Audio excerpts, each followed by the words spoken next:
Bienvenue à un format mini de ma vidéo en route. Aujourd'hui je vous parle du shamisen ou le luth japonais qui est un instrument traditionnel à cordes pincées.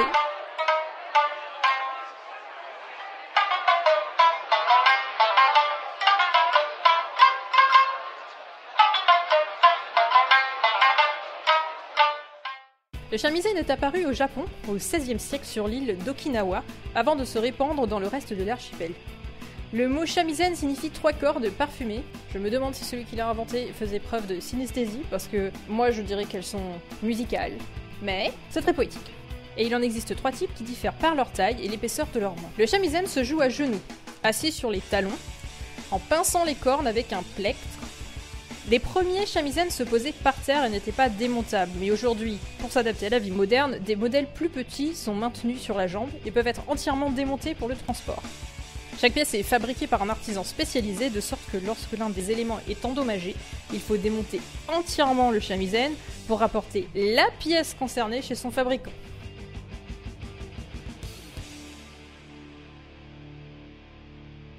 À cause de la souplesse de ces cordes en soie, c'est mieux que les boyaux de chat qu'on utilise pour certains de nos instruments. L'instrument doit souvent être réaccordé, parfois même au milieu d'un morceau, ce qui en fait un instrument versatile mais difficile à maîtriser.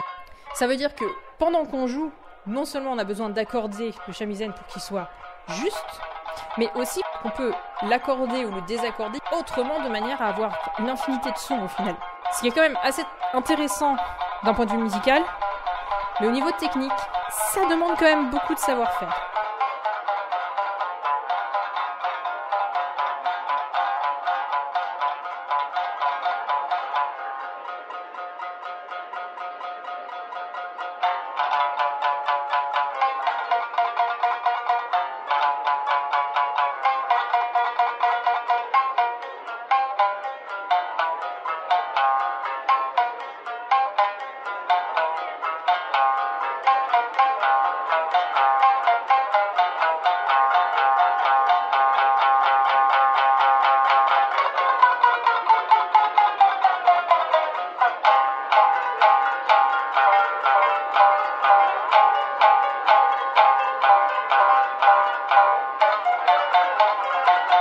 C'est l'instrument de prédilection des geishas qui est utilisé notamment lors de jeux comme le Tora Tora Tora, une sorte de pierre, papier, ciseaux où se mêlent chant et danse traditionnelle.